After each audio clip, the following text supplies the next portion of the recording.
The wind moved like memory through the streets of Lone Hollow that winter, sharp, whispering, alive with old sorrow. The snow had been falling for 3 days straight, quieting the usual rattle of wagon wheels and saloon laughter, coating the town in a hush that felt sacred and heavy. Smoke rose from the chimneys in long gray ribbons, and the world looked blurred at its edges, as if time itself had slowed to listen. Eloise Harper walked alone through the square, her boots sinking softly into the drifts. The hem of her wool skirt was dark with melted snow, and her hands, chapped and trembling, clutched a small bundle wrapped in brown paper. Beneath her shawl, the faint curve of a scar traced down her cheek like the ghost of an old flame. She kept her chin low, not from the cold but from the eyes that followed her. From behind frosted windows, townsfolk watched as if her presence disturbed the peace. Their glances were not cruel, just careless, the way people look at something they've decided has no shine left to offer. Martha Klein, the innkeeper, stood behind her counter as Eloise entered, shaking snow from her shawl. The inn smelled of cinnamon and wood smoke, warmth that Eloise rarely allowed herself to feel. "Mornin', Miss Harper," Martha said kindly, though her tone had the soft pity of someone speaking to the permanently unfortunate. "I brought the gloves I promised," Eloise replied, placing the small bundle on the counter. Her voice was soft, precise, like a song whispered to keep it from breaking. Martha untied the paper and lifted the gloves. They were fine work, stitched with care, lined with rabbit fur. "You've a gift," Martha murmured. "These'll fetch a good price. I'll take 2 pairs now, and perhaps more after Christmas." Eloise nodded, slipping the coins into her pocket. "Thank you, ma'am." When she turned to leave, she caught her reflection in the window pane, a blur of gray and pale skin, eyes too large for her face. She pulled her shawl tighter. Behind her, Martha's voice lowered into a whisper, meant for no one and yet for everyone. "Poor soul," she sighed to a guest by the stove. "Sweet as bread dough, but heaven didn't bless her with beauty." The words stung sharper than frostbite, but Eloise did not flinch. She had learned long ago that some wounds prefer silence to acknowledgement. She stepped back into the snow, letting the cold erase what warmth remained. By dusk, a storm rolled in, a curtain of wind and ice that turned the town's edges invisible. The streets emptied, doors bolted, lanterns dimmed. Only the sound of hooves broke through the storm's growl. A stranger rode in through the gale, his hat pulled low, his coat dusted white. The horse was exhausted, its breath thick with steam. The man's eyes were shadowed beneath the brim, but his posture carried the kind of weariness that came from years of running, not just miles.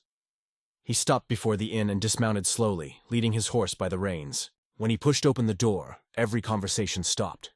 The warmth of the room bent around him, uncertain whether to welcome or reject. "Evenin'," he said simply, his voice low and coarse, the sound of gravel meeting velvet. Martha blinked. "Cass Boone?" she asked, as though saying his name might wake ghosts. "Well, haven't seen you since—" "Don't finish that," he interrupted gently. "I just need a roof and a corner to rest my horse." Her eyes flickered with a kind of cautious sympathy. "Barn's empty behind the inn. It's cold, but the stove still works. You can stay a while so long as you fix the back fence when the storm breaks." He nodded once. Fair trade. As Cass turned to leave, his gaze brushed against Eloise, who had been sitting quietly by the window mending a child's coat. For the briefest moment, they looked at one another. 2 souls marked by different fires, both familiar with the kind of loneliness that leaves you hollow and humming. She saw the sadness in his face like a half-buried relic, and he saw in hers a quiet endurance that made the room feel smaller, closer. Neither spoke, but in that silence, something small and fragile stirred. A flicker of understanding, perhaps, or a reflection neither wanted, but both recognized. The storm worsened that night. From her small window above the seamstress shop, Eloise could see the faint glow of the barn lantern swaying in the wind. She wondered if the stranger was warm, if his horse had hay, if he felt the same ache that gnawed at her when the world went still. On her work table sat the last of her thread, a spool of coarse gray fiber she'd been saving. Without thinking why, she wrapped a length of it, along with a needle, in a scrap of cloth and stepped out into the snow. The air bit at her skin, the flakes burning like sparks. She reached the barn and knocked softly. Cass opened the door, his shadow cast tall against the amber light. "You shouldn't be out in this," he said. She held out the small bundle. "You said you'd mend your coat. This thread's strong enough to hold through the cold." He hesitated, taking it from her gently. His hands were scarred too, thick rope burns and healed cuts. "Thank you," he murmured. "It's not pretty work." Eloise met his eyes. "Pretty's never been what keeps a man warm." For the first time, he smiled. A small, unsure thing that looked like sunlight trying to break through clouds. "You got that right." She turned to leave, but he stopped her. "You walkin' alone at night?" "That's brave." Her answer came soft, almost lost in the wind. "It's only brave if someone notices." After she left, Cass sat by the stove, holding the gray thread. The wind howled outside, but inside there was the faintest warmth. Not from the fire, but from the quiet kindness of a woman who gave without asking. Days passed, and the storm eased. Cass worked on the fence, hauling timber through the frozen fields. Eloise would bring coffee and bread at noon, saying little, watching his steady hands as he repaired what was broken. When he thanked her, she only shrugged. "I can't mend fences," she'd say, "but I can mend mornings." Their bond grew not in words but gestures, shared silences, exchanged glances, the rhythm of two people learning to breathe near each other again. In town, though, the air thickened with whispers. Martha noticed Eloise walking back from the barn one evening, her shawl pulled close, cheeks flushed from cold. By the next morning, the gossip had taken root. "She's spending time with that drifter," Martha told the butcher's wife, "and him barely repentant for what happened to his family." By noon, the entire town had turned the story into sermon and scandal. Mayor Reed called Eloise to his office that afternoon, his voice dripping with authority disguised as concern. "Miss Harper," he began, "you ought to remember your position. Folks watch what you do. That man, Boone, he's not the kind you tie your name to." She looked at the wooden floor, tracing the grain with her eyes. "They've never tied my name to anything good," she said quietly. He frowned, caught off guard. "It's for your reputation I speak," she almost smiled. "My reputation froze long before winter came, Mayor." Outside, Cass waited near the hitching post, his jaw tight. He had overheard. When she stepped out, he said nothing, but the storm in his eyes said enough. She gave him a small nod. "Don't fight for me. It's not worth the noise." That evening, Eloise walked to the frozen river behind the town. The world was glass and silence. She stood at the edge, the reflection of the moon fractured beneath her boots. She could hear laughter from the saloon carried faintly through the wind, voices belonging to lives that would never be hers. The ache swelled in her chest, heavy as iron.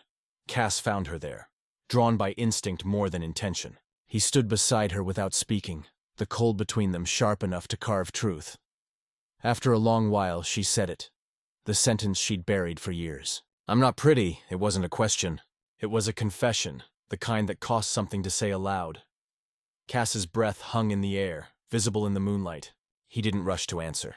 He simply looked at her, the faint scars, the tired eyes, the strength hiding beneath gentleness. When he finally spoke, his voice was steady, the kind of voice that could thaw frozen earth. "That's fine," he said. "I need genuine, not fancy." The silence that followed was not empty, it was full. The river didn't move, the wind didn't speak, and yet something shifted inside her. Quiet but vast. For the first time, she met his gaze fully. Not as a woman hiding her face, but as someone who dared to be seen. They stood there until the lanterns from town flickered out, until even the snow seemed to soften its fall. When she turned to leave, he followed at a distance, as if afraid the spell might break if he came too close. And though no promises were spoken, both knew something had begun. Something small, trembling, and more real than anything they'd ever known. By morning, Lone Hollow was bright again. The storm had passed, but the world felt different, as though beneath all that white silence, two hearts had started to thaw, and somewhere deep in her chest, Eloise felt a fragile warmth take root.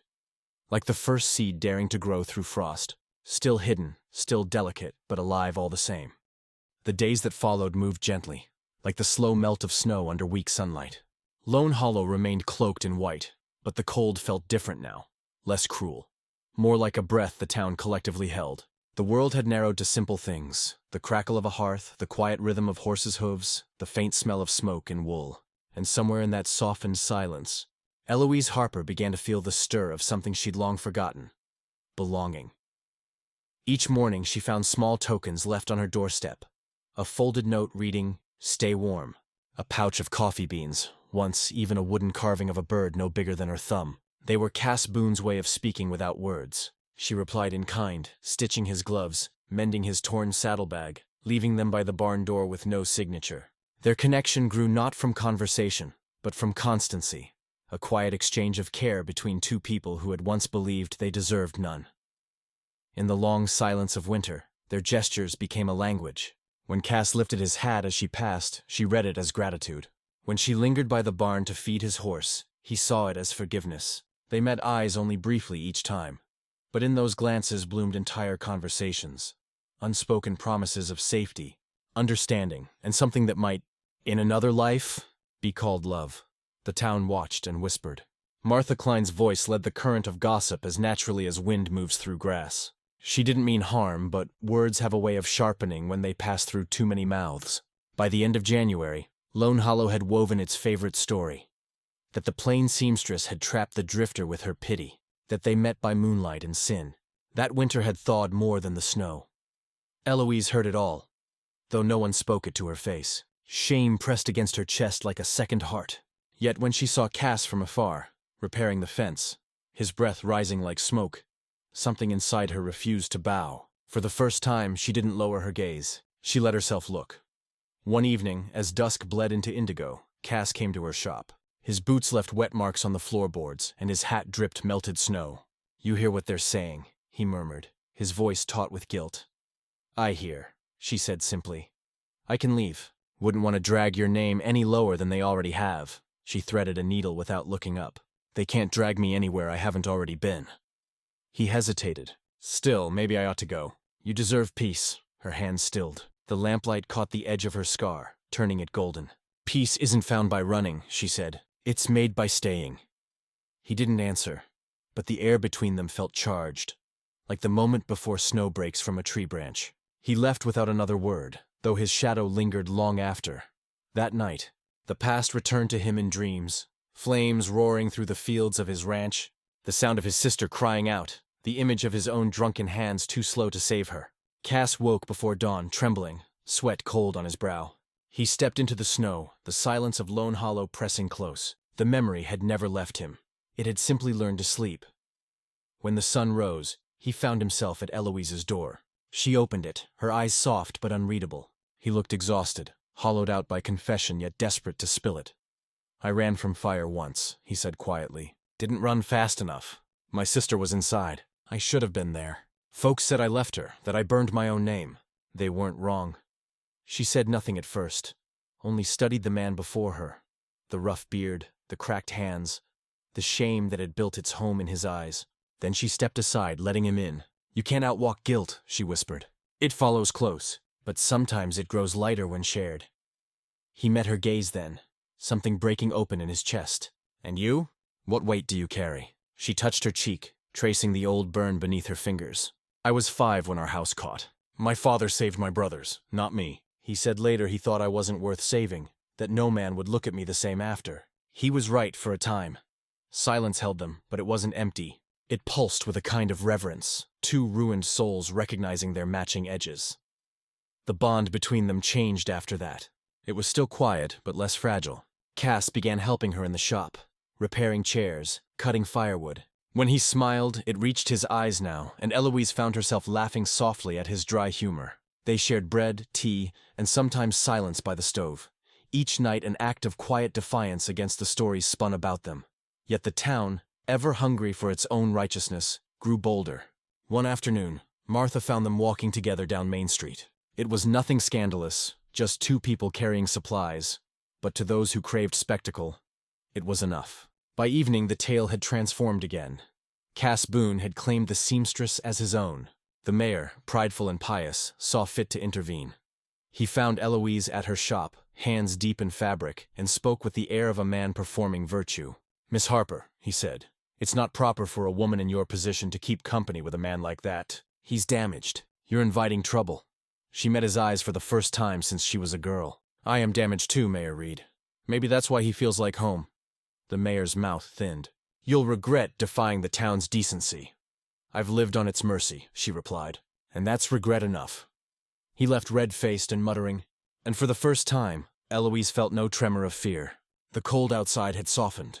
The one inside her chest had not. Cass found out soon after. He came to her door, his jaw set with decision. "I'm leaving at dawn.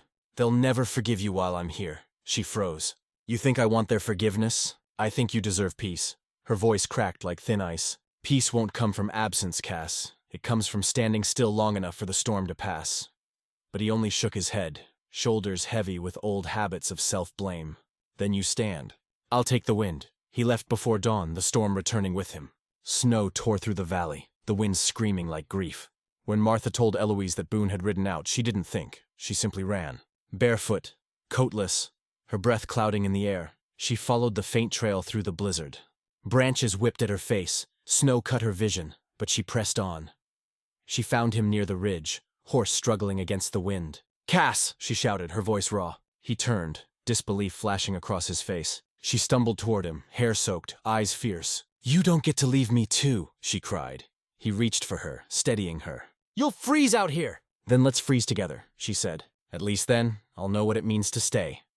For a moment, neither moved. Then, slowly, his shoulders sagged, and he let out a long, shuddering breath.